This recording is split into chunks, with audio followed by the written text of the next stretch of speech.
क्या आपने कभी ऐसी स्त्री के बारे में सुना है जो सिर्फ एक नज़र से आपकी आत्मा को कैद कर सकती है, जो रात के अंधेरे में किसी भूतिया हवेली या घने जंगल में भटकती है और जो आपकी सबसे गहरी इच्छाओं को पूरा कर सकती है, लेकिन एक भयानक कीमत पर। नमस्कार मेरी प्यारी फैमिली, मैं हूं मिस्टर डार्क विस्पर और आज के इस पॉडकास्ट में आपके लिए यक्षिणी की एक डरावनी कथा, जहां रहस्य, भय और अलौकिक शक्तियां एक साथ मिलेगी। क्या आप इस खौफनाक सफर के लिए तैयार हैं? तो वीडियो को अभी लाइक करें, शेयर करें और मिस्टर डार्क विस्पर चैनल को सब्सक्राइब करें, ताकि ऐसी ही रहस्यमय कहानियां हम आप तक सबसे पहले पहुंचा सकें। तो अब चलिए शुरू करते हैं इस खौफनाक कहानी को। आदित्य गांव का सबसे निडर लड़का था। वह शहर में पढ़ाई कर रहा था और छुट्टियों में गांव में लौटा था। गांव के बुजुर्ग कहते थे कि पुरानी हवेली के पास रात में कोई न जाए, वहां एक यक्षिणी का वास था। जो भी उसकी तरफ आकर्षित हुआ वह कभी लौट कर नहीं आया। लेकिन आदित्य को इन कहानियों पर यकीन नहीं था। दोस्तों के साथ बैठकर उसने इन कहानियों का मजाक उड़ाता रहता था। लेकिन तभी उसके गांव के सरपंच रामू काका ने बेहद ही डरावनी आवाज में कहा, बेटा, वह हवेली मजाक नहीं है, वहां जाने वाले कभी लौटे नहीं है। रामू काका ने बताया कि कई साल पहले गांव के एक जमींदार ने वह हवेली बनवाई थी। उसके पास अथाह धन था, लेकिन वह काले जादू का शौकीन था। उसने एक यक्षिणी को वश में करने की कोशिश की ताकि वह उसे हमेशा धन और ऐश्वर्य दे सके, लेकिन वह असफल रहा। यक्षिणी ने श्राप दिया और हवेली को अपने वश में ले लिया। जमींदार समेत हवेली के सभी लोग रातों रात गायब हो गए। तब से वह हवेली सुमसाम पड़ी थी। आदित्य ने पूछा, ये यक्षिणी क्या होती है? रामू काका ने बताया, प्राचीन काल से यक्षिणियां रहस्यमयी और अलौकिक शक्तियों वाली स्त्रियां मानी जाती है। ये स्वर्गलोक और पृथ्वी के बीच में रहने वाली दिव्य शक्तियां है। वह रहस्यमयी महलों और जंगलों में भटकती है, उन लोगों को आकर्षित करती है और जो उसके रहस्य को समझने की कोशिश करते हैं। कहा जाता है, यदि कोई उसकी आंखों में देखे तो वह उसकी आत्मा को कैद कर सकती है। यदि कोई उन्हें प्रसन्न करे तो वे असीमित धन, ज्ञान और सिद्धियां भी दे सकती है। लेकिन यदि कोई उन्हें क्रोधित कर दे तो वे श्रापित जीवन और मृत्यु का खेल रच सकती है। आदित्य ने इन कहानियों को अफवाह समझा और तय किया कि खुद हवेली में जाएगा और देखेगा। दोस्तों ने उन्हें रोकने की कोशिश की, लेकिन वह नहीं माना। उसने कहा, अगर हवेली में कुछ हुआ तो मैं खुद मान लूंगा कि यक्षिणी सच में होती है। रात के ठीक 12 बजे आदित्य टॉर्च लेकर पुरानी हवेली की ओर चल पड़ा। रास्ता एकदम सुनसान था। हवेली तक पहुंचते ही माहौल अजीब सा लगने लगा। हवा एकदम ठहरी हुई, पेड़ हिल भी नहीं रहे थे। हवेली की टूटी फूटी दीवारें, झाले और दरारों से छनकर आती चंद्रमा की रोशनी उसे और डरावना बना रही थी। अंदर घुसते ही उसने महसूस किया जैसे कोई छाया तेजी से गुजरी हो। फिर उसे ऐसा लगा जैसे कोई उसका नाम फुसफुसा रहा हो, आदित्य, आदित्य। उसका दिल जोर से धड़कने लगा। उसने टॉर्च चारों ओर घुमाई, लेकिन कुछ नहीं दिखा। तभी उसके सामने एक पुराना आईना दिखा। आईने में उसकी परछाई के पीछे और एक और परछाई थी, एक औरत जो धीरे धीरे नजदीक आ रही थी। जैसे ही उसने मुड़कर देखा, एक खूबसूरत औरत उसके सामने खड़ी थी। उसकी आंखें काजल से गहरी, बाल काले बादलों की तरह और होठ लाल रक्त जैसे। वह मुस्कुरा रही थी। तुम आ ही गए, आदित्य मंत्र मुग्ध सा उसे देखता रहा। उसकी आवाज में अजीब आकर्षण था। उसका गोरा बदन और उसी गोरे बदन पर पड़ी काली साड़ी उसने पहन रखी थी। वह लड़की किसी अप्सरा से कम नहीं लग रही थी। वह इतनी खूबसूरत थी कि कोई भी मर्द उसका रूप देखकर अपनी हदों को भूलकर उसकी बाहों में मदहोश होना चाहे। वह लड़की अपने हाथ से आदित्य को इशारा करते हुए अपने पास बुलाती है। उस लड़की को देखकर आदित्य भूल गया था कि यक्षिणी जैसी कोई चीज भी होती है। आदित्य जल्दी जल्दी उस लड़की के पास जाने लग जाता है, जैसे उसके बदन में कोई आग लगी हो। आदित्य उस लड़की के पास जाकर उससे धीरे से पूछता है, कौन हो तुम और यहाँ पर क्या कर रही हो? क्या नाम है तुम्हारा? लड़की अपने चेहरे पर मुस्कान लाते हुए कहती है, नाम में क्या रखा है, जो रखा है काम में रखा है। लड़की की आंखों में एक नशा सा था, जिसे देखकर आदित्य सब कुछ भूल गया था। ऐसा लग रहा था जैसे वह उसके वश में हो गया हो। आदित्य उस लड़की को अपने सीने से सटा लेता है और अगले ही पल दोनों निर्वस्त्र होकर हवेली के फर्श पर पड़े हुए थे। उस लड़की के बदन में से चमेली के फूलों की खुशबू आ रही थी। लड़की नीचे थी और आदित्य उसके ऊपर। आदित्य के माथे की पसीने की बूंद यह साफ जाहिर कर रही थी कि वह थक चुका था। उसके बदन की सारी ताकत खत्म होने वाली थी। उस लड़की का चेहरा देखकर ऐसा लग रहा था जैसे उसे कुछ हुआ ही नहीं। उसके अंदर की प्यास अभी बुझी ही नहीं थी। आदित्य अपनी चरमोत्कर्ष अवस्था में पहुंचने वाला था और कुछ ही फलों में वह उस लड़की के बदन पर ध्वस्त होने वाला था। तभी उसकी नजर उस लड़की के वक्ष पर पड़ती है और वह देखता है कि उस लड़की के वक्ष पर धीरे धीरे झुर्रियां आने लगी है। फिर अचानक उसकी मुस्कान भयंकर हंसी में बदल गई है। उसका चेहरा भयंकर रूप लेने लगा। आंखें लाल हो गई, नाखून लंबे, नुकीले और बाल सांप की तरह लहराने लगे। हवेली की दीवार हिलने लगी। दरवाजे खुद ब खुद बंद हो गए। अब तुम मेरी दुनिया में हो, जहां से कोई वापस नहीं जाता। आदित्य ने भागने की कोशिश की, लेकिन उसके पैर जमीन से चिपक गए। यक्षिणी ने अपना हाथ आगे बढ़ाया और अचानक आदित्य की छाती में तेज जलन होने लगी। ऐसा लगा जैसे कोई उसकी आत्मा खींच रहा हो। तभी अचानक बाहर से मंत्रोच्चार की आवाज गूंजने लगी। वह गांव का तांत्रिक था, जो मंत्र पढ़ते हुए हवेली के दरवाजे पर खड़ा था। मंत्र सुनते ही यक्षिणी चीखने लगी। हवेली हिलने लगी, जैसे कोई भूकंप आ गया हो। आदित्य को एक जोर का झटका लगा। वह बेबस होकर जमीन पर गिर पड़ा। यक्षिणी दर्द से चिल्लाई, तुम मुझे रोक नहीं सकते, मैं वापस आऊंगी, मैं वापस आऊंगी, मैं वापस आऊंगी। अचानक हवेली धुएं में बदलकर गायब हो गई। जब आदित्य ने अपनी आंखें खोली तो वह गांव के मंदिर में था।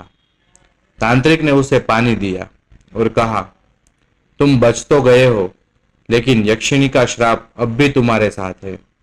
आदित्य डर से कांप गया। उसे याद आया कि जब वह बेहोश हो रहा था तब यक्षिणी ने कहा था, तुम लौट कर आओगे, मुझसे कोई नहीं बच सकता। उस रात के बाद आदित्य को अजीब अजीब सपने आने लगे। कभी कभी उसकी खिड़की पर परछाई दिखती और एक धीमी फुसफुसाहट, आदित्य, आदित्य। उस रात के बाद आदित्य की जिंदगी पहले जैसी नहीं रही। हवेली तो धुएं में बदल गई थी, लेकिन उसका भयावह एहसास अब भी जिंदा था। रात होते ही अजीब अजीब सपने आने लगे। एक अंधेरा जंगल, दूर से आती खिलखिलाहट और वही लाल आंखें जो अंधेरे में चमकती थी। एक रात जब आदित्य खिड़की के पास बैठा हुआ था तो फिर से वही आवाज सुनाई दी, आदित्य लौट आओ, मेरे आदित्य लौट आओ। उसका दिल धक से रह गया। उसने झटके से खिड़की के बाहर देखा, कोई नहीं था, लेकिन हवा में एक अजीब सी गंध थी, जैसे मंदिर की धूप और जलते हुए मांस की गंध एक साथ मिली हुई हो। आदित्य ने यह बात गांव के तांत्रिक बाबा को बताई। उन्होंने ध्यान से सुना और फिर गंभीर स्वर में बोले, तुम्हारे ऊपर यक्षिणी का श्राप अब भी मंडरा रहा है। वह अभी भी तुम्हें अपने वश में करना चाहती है। आदित्य ने डरते हुए पूछा, तो अब क्या होगा? क्या वह मुझे मार डालेगी? बाबा ने अपनी आंखें बंद की और कुछ मंत्र बुदबुदाए। फिर बोले, नहीं, अभी नहीं, लेकिन वह तुम्हें फिर से हवेली तक खींच ले जाएगी। आदित्य घबरा गया। उसने तो हवेली को अपनी आंखों से गायब होते हुए देखा था, लेकिन बाबा, हवेली तो अब रही ही नहीं। बाबा ने गहरी सांस ली और कहा, हवेली तो सिर्फ एक दरवाजा थी, असली दुनिया तो अब भी जिंदा है और वह तुम्हें उसी दुनिया में खींचना चाहती है। उसी रात आदित्य सोते हुए अचानक घबरा कर बैठ गया। उसका सीना जल रहा था। जब उसने शर्ट हटाकर देखा तो वहां एक काला निशान था, 3 गहरे जले हुए निशान, जैसे किसी ने गर्म लोहे से उसकी त्वचा जला दी हो। यह क्या हो रहा है मुझे? अचानक कमरे में रखा आईना खुद ब खुद धुंधला होने लगा और उसमें एक परछाई उभरने लगी, यक्षिणी की परछाई। मैंने कहा था ना, तुम मुझसे बच नहीं सकते। आदित्य ने घबराकर पीछे हटने की कोशिश की, लेकिन तभी आईने से एक हाथ बाहर निकला और उसने उसकी कलाई पकड़ ली। आदित्य जोर से चीखा, लेकिन उसकी आवाज गायब हो गई। सब कुछ अंधकार में डूबने लगा। जब उसने आंखें खोली तो वह अपने कमरे में था ही नहीं, वह हवेली के अंदर था। यह कैसे हो सकता है? हवेली तो नष्ट हो गई थी। दरवाजे अपने आप बंद हो गए। चारों तरफ वही भयानक खामोशी थी और अचानक आदित्य आदित्य वह धीरे धीरे मुड़ा। सामने वही यक्षिणी खड़ी थी, लेकिन इस बार उसका रूप और भी भयंकर था। उसकी आंखों में लाल ज्वालाएं थी, होठों पर काला खून और पैरों के नीचे रेंगते हुए सांप। अब कोई तुम्हें बचाने नहीं आएगा। यक्षिणी ने जोर से हवा में हाथ घुमाया और अचानक आदित्य के चारों तरफ अजीब आकृतियां आने लगी। यह वे लोग थे जो पहले हवेली में गायब हुए थे। ये कौन है? आदित्य ने कांपते हुए पूछा। यक्षिणी मुस्कुराई और बोली, ये वे लोग हैं जो मेरी दुनिया में फंस गए और अब तुम भी मेरे खेल का हिस्सा बनोगे। हा हा हा। आदित्य ने भागने की कोशिश की, लेकिन उसके पैर जमीन में धंसने लगे। मुझे जाने दो, मुझे जाने दो। यक्षिणी ने एक जोरदार हंसी भरी और कहा, अगर तुम मेरी एक शर्त मानो तो मैं तुम्हें छोड़ सकती हूँ। क्या क्या शर्त? आदित्य ने हिम्मत जुटाकर पूछा। यक्षिणी की आंखों में एक अजीब चमक थी। उसने धीरे से कहा, अगर तुम 7 दिनों तक इस हवेली में बिना डरे रह सके तो मैं तुम्हें छोड़ दूंगी, लेकिन अगर तुम डर गए तो तुम्हारी आत्मा हमेशा के लिए मेरी होगी। आदित्य के पास और कोई चारा ही नहीं था।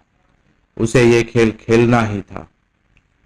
आदित्य ने शर्त मान ली, लेकिन जैसे ही पहला दिन शुरू हुआ, अजीब चीजें होने लगी। हवेली के कमरे खुद ब खुद बदलने लगे। दीवारों से खून टपकने लगा। रात में कोई आहट देता और कान में धीरे से कहता, तुम बच नहीं सकते। सुबह आदित्य की आंखें खुली। उसने खुद को एक भारी लकड़ी के पलंग पर पाया। यह वही श्रापित हवेली थी, लेकिन अब यह पूरी तरह जिंदा लग रही थी। दीवारें सांस ले रही थी। छत पर अजीब साये घूम रहे थे और हवा में सड़ी हुई लाशों की गंध थी।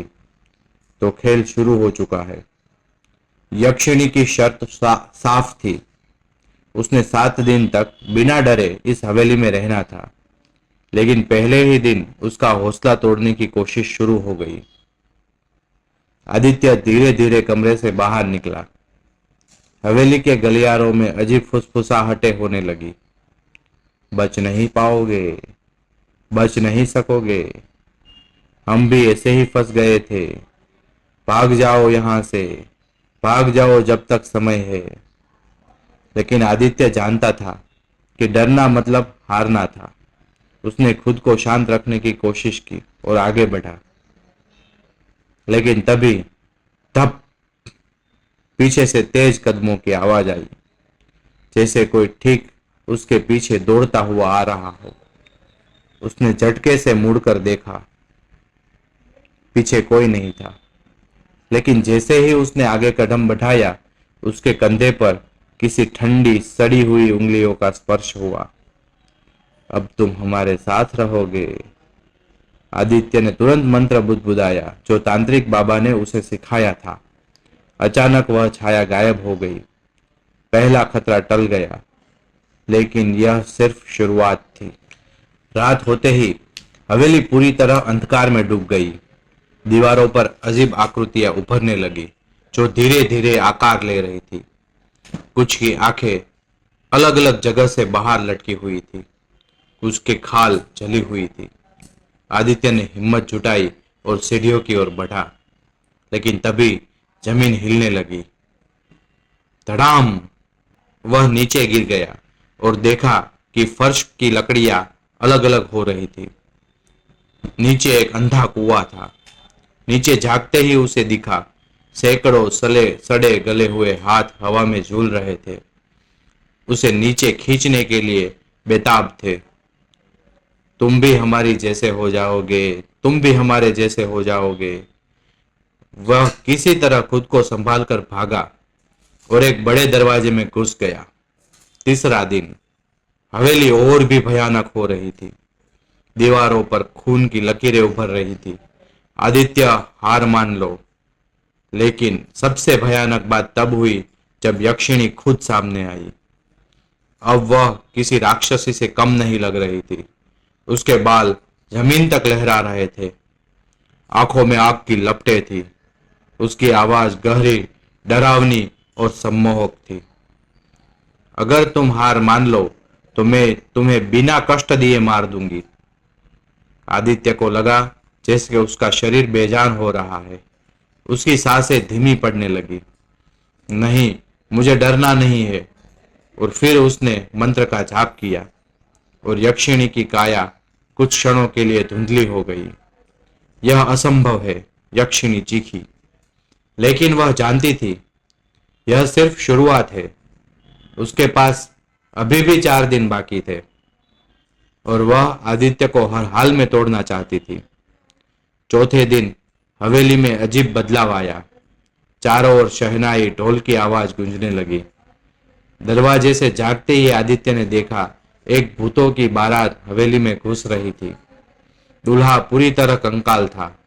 दुल्हन की आंखों से खून टपक रहा था और बाराती हवा में तैर रहे थे। आओ तुम्हारी शादी भी करवाए। आदित्य के पैर पीछे हटे। लेकिन तभी उसे एहसास हुआ कि दुल्हन उसकी ओर देख रही थी। यह तुम ही थे ना जिसने हवेली में घुसने की हिम्मत की। अब हमारी दुनिया का हिस्सा बनो, अब हमारी दुनिया का हिस्सा बनो। आदित्य ने आंख बंद कर ली। पूरी ताकत से एक मंत्र पढ़ा। अचानक शहनाई की आवाज तेज चीखों में बदल गई और भूतों की बारात धुएं में बदलकर गायब हो गई। अब तक आदित्य पूरी तरह से थक चुका था। नींद उसकी आंखों से कोसों दूर थी। उसका शरीर कमजोर हो चुका था। छठी रात हवेली में कुछ भी नहीं हुआ। क्या यक्षिणी हार गई? लेकिन फिर आधी रात को आदित्य, उसकी आंखें खुली। उसने देखा कि वह अपने गांव में था। क्या यह सब सपना था? लेकिन फिर उसने देखा गांव बिल्कुल सुनसान था। कोई इंसान नहीं था, सिर्फ हड्डियों के ढांचे पड़े थे। नहीं, यह गांव नहीं है, यह तो हवेली का एक नया रूप है। आदित्य ने मन को मजबूत किया और फिर से वह सो गया। आखिरी दिन यक्षिणी ने अपना सबसे घातक जाल बिछाया। आदित्य ने अपने चारों ओर देखा। अब वह किसी जंगल में खड़ा था। पेड़ काले और विशाल थे और हर तरफ लाशें झूल रही थी। और फिर यक्षिणी प्रकट हुई। तुमने अच्छा मुकाबला किया, लेकिन अब खेल खत्म। उसने अपना हाथ उठाया और चारों तरफ से सैकड़ों आत्माएं निकलने लगी जो आदित्य को घेर रही थी। आदित्य ने तुरंत तांत्रिक बाबा का अंतिम मंत्र याद किया और पूरी ताकत से दोहराया, ओम क्षेमायै यक्षिणै स्वाहा। अचानक हवेली हिलने लगी, जमीन फटने लगी और यक्षिणी की चीख गूंज उठी, नहीं, यह असंभव है। एक पल में पूरा माहौल बदल गया। हवेली, भूत, अंधकार सब धुएं में बदल गए। आदित्य की आंखें बंद हो गई और जब वह उठा तो वह गांव के मंदिर में था। तांत्रिक बाबा ने कहा, तुमने 7 दिन तक जीवित रहकर यक्षिणी के श्राप को तोड़ा है। अब वह हमेशा के लिए चली गई है। आदित्य को लगा कि अब वह सुरक्षित है। गांव की हवेली में 7 दिन तक यक्षिणी से संघर्ष करने के बाद आदित्य को लगा कि अब सब कुछ खत्म हो चुका है। तांत्रिक बाबा ने कहा था कि वह श्राप तोड़ चुका है, लेकिन उस रात आदित्य अपने घर पहुंचा तो खिड़की पर खून से संदेशा लिखा हुआ मिला, मैं अभी गई नहीं, मैं तुम्हारे अंदर हूं। उसके रोंगटे खड़े हो गए। क्या यह सिर्फ उसका भ्रम था या सच में कुछ बचा था? आदित्य ने हिम्मत जुटाकर शीशे की ओर देखा। पहले तो सब कुछ सामान्य लगा, लेकिन तभी आईने में उसका चेहरा मुस्कुराने लगा। ये यह कैसे संभव है? आदित्य पीछे हटा, लेकिन आईने में उसका प्रतिबिंब वहीं खड़ा रहा। लाल आंखें, हल्की मुस्कान और चेहरे पर वही भयानक छाया। तु, तु, तुम यक्षिणी हो? उसने कांपते हुए पूछा। आईने में उसकी परछाई हंसी और धीरे से बोली, तुमने मुझे हराने की कोशिश की, लेकिन सच यह है कि मैं तुम्हारे अंदर समा चुकी हूं। आदित्य का सिर घूमने लगा। उसे समझ नहीं आ रहा था यह हकीकत था या भ्रम। वह तुरंत तांत्रिक बाबा के पास पहुंचा। बाबा ने उसकी हालत देखी और गंभीर स्वर में कहा, यक्षिणी मरी नहीं है, अब वह तुम्हारी आत्मा में बसी हुई है। अगर समय रहते उसे निकाला नहीं गया तो तुम खुद एक श्राप बन जाओगे। आदित्य घबरा गया। लेकिन बाबा, इसका कोई उपाय तो होगा ना? बाबा ने गहरी सांस ली, है, लेकिन इसमें तुम्हारी जान भी जा सकती है। आदित्य अब हर हाल में इस श्राप से मुक्त होना चाहता था।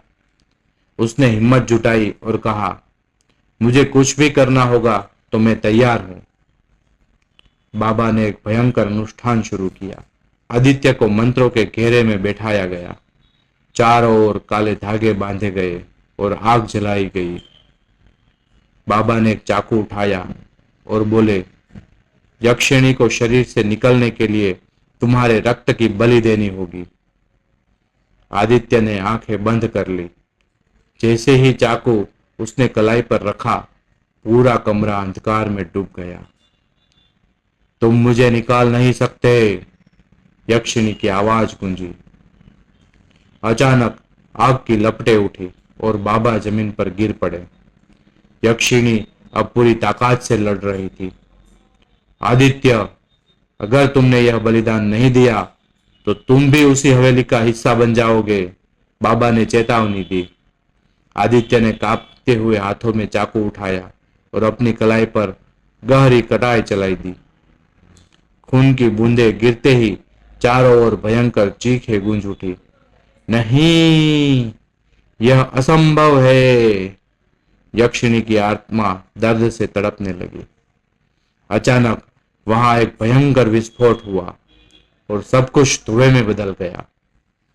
जब धुआं छटा तो आदित्य जमीन पर पड़ा था, पूरी तरह से बेहोश। बाबा उसके पास आए और देखा यक्षिणी अब जा चुकी थी। तुम बच गए बेटा, यह श्राप हमेशा के लिए खत्म हो गया। आदित्य ने धीरे से आंखें खोली। उसे लगा कि वह एक नई जिंदगी में लौट कर आया था। कुछ हफ्तों बाद आदित्य पूरी तरह से ठीक हो गया। सब कुछ सामान्य लगने लगा। लेकिन एक रात जब वह आईने के सामने खड़ा हुआ था, अपने बाल अच्छे कर रहा था, तो आईने में एक चेहरा मुस्कुरा रहा था। वह चेहरा बोला, तुम्हें लगा कि मैं चली गई? आईने में से वही लाल आंखें चमक उठी। वही लाल आंखें, वही चीख सुनकर आदित्य घबरा गया।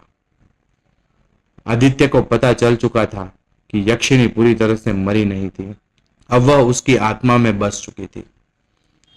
जब भी वह आईने में देखता तो उसे अपना चेहरा थोड़ा अजीब लगता, जैसे कोई छाया उसके अंदर छुपी हुई हो। आखिरकार थक हार कर उसने तांत्रिक बाबा से आखिरी बार मदद मांगी। बाबा ने गंभीर स्वर से कहा, यक्षिणी सिर्फ बुराई नहीं है, वह कभी एक पवित्र आत्मा थी जिसे छल से श्रापित किया गया। अगर हमें उसे खत्म करना है तो हमें उसका उद्धार ही करना होगा, तब तक वह जाएगी ही नहीं। आदित्य को यह सुनकर झटका लगा। मतलब उसे मारना ही हल नहीं है? बाबा ने सिर हिलाया। नहीं, अगर तुम उसका श्राप तोड़ सको तो वह मुक्त हो जाएगी, तुम्हें हमेशा के लिए छोड़ देगी। आदित्य इसके लिए तैयार हो गया और बाबा ने अनुष्ठान की तैयारियां की। अनुष्ठान के दौरान बाबा ने मंत्र पढ़ने शुरू किए। धीरे धीरे हवेली का सच सामने आने लगा। सैकड़ों साल पहले यक्षिणी कोई साधारण आत्मा नहीं थी, वह एक राजकुमारी थी जिसे छल से बलि चढ़ा दिया गया था। उसकी आत्मा को अमरता का श्राप मिला और तब से वह बदले की आग में जल रही थी। आदित्य ने जब यह सुना तो उसका दिल पसीज गया। अगर वह कभी निर्दोष थी तो क्या मैं उसे इस पीड़ा से मुक्त कर सकता हूँ? बाबा बोले, हाँ, लेकिन यह आसान नहीं होगा। तुम्हें अपने मन की पूरी शक्ति उसे क्षमा और मुक्ति का मार्ग दिखाने में लगानी पड़ेगी। आदित्य फिर से उस हवेली में जा पहुंचा जहां से यह सब शुरू हुआ था। यक्षिणी, मैं जानता हूं कि तुम मुझे मार सकती हो, लेकिन मैं तुमसे लड़ने नहीं आया, मैं तुम्हें मुक्त करने आया हूं। यक्षिणी प्रकट हुई, लेकिन इस बार उसकी आंखों में वो क्रूरता नहीं दिखाई दी। उसने धीरे से कहा, तुम भी बाकी इंसानों जैसे हो। सबने मुझे धोखा दिया, मेरा विश्वास तोड़ा, और तुमने भी वही कर रहे हो। आदित्य ने शांत स्वर में कहा, मैं तुमसे कुछ नहीं चाहता, लेकिन अगर तुम इतनी तकलीफ में हो तो क्या सच में तुम किसी और को भी इतनी तकलीफ में डालना चाहती हो? यक्षिणी कुछ क्षणों तक चुप रही। उसकी लाल आंखों में हल्की नमी झलकने लगी। क्या सच में मुझे मुक्ति मिल सकती है?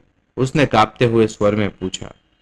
आदित्य ने अपनी आंखें बंद कर ली और बाबा द्वारा दिए गए मंत्र को पढ़ने लगा। ओम क्षियै यक्षिणै मुक्तये स्वाहा। जैसे ही मंत्र समाप्त हुआ, हवेली के चारों ओर सुनहरी रोशनी फैल गई। यक्षिणी की छाया धीरे धीरे फीकी पड़ने लगी। उसकी लाल आंखें अब शांत हो चुकी थी। धन्यवाद आदित्य, तुम पहले इंसान हो जिसने मुझे समझा। और फिर एक हल्की मुस्कान के साथ यक्षिणी रोशनी में विलीन हो गई। जब आदित्य ने अपनी आंखें खोली तो हवेली अब सामान्य दिख रही थी। अब कोई भूतिया आभा नहीं थी, कोई डरावनी परछाई नहीं थी। वह मंदिर लौटा और बाबा मुस्कुराए। तुमने सिर्फ खुद को नहीं, बल्कि एक भटकती हुई आत्मा को भी मुक्त किया है। आदित्य के आंखों में खुशी और सुकून था। अब वह जानता था कि असली ताकत भय से लड़ने में नहीं है, बल्कि उसे समझने में है। गांव के लोग भी अब राहत की सांस ले चुके थे। हवेली अब भूतिया नहीं रही थी। कुछ दिन बाद आदित्य फिर से अपने घर पहुंचा। वह आईने के सामने खड़ा हुआ और पहली बार उसका प्रतिबिंब पूरी तरह से सामान्य था। अब कोई लाल आंखें नहीं थी, कोई छायाएं नहीं थी। यक्षिणी सच में मुक्त हो चुकी थी। उसने एक लंबी सांस ली और आसमान की ओर देखा। अब कोई डर नहीं था, सिर्फ शांति ही शांति थी। तो दोस्तों, यह थी यक्षिणी की रहस्यमयी एवं भयानक कहानी। क्या यक्षिणी अब भी इस दुनिया में भटक रही है, या फिर वह अपनी प्यास बुझाने के लिए किसी नए शिकार की तलाश में है? शायद अगली बार जब आप किसी अजनबी स्त्री की रहस्यमयी हंसी सुने या किसी भूतिया हवेली के पास ठंडी हवा का झोंका महसूस करें, तो सतर्क रहे। हो सकता है यक्षिणी आपकी तलाश में हो। अगर आपको यह कहानी पसंद आई तो वीडियो को लाइक करें, अपने दोस्तों के साथ शेयर करें और मिस्टर डार्क विस्पर चैनल को सब्सक्राइब करें, ताकि ऐसी ही डरावनी और रहस्यमयी कहानी हम आप तक सबसे पहले पहुंचा सके। अगली बार फिर मिलते हैं एक और खौफनाक दास्तान के साथ। लेकिन तब तक अंधेरे में अकेले मत रहिएगा।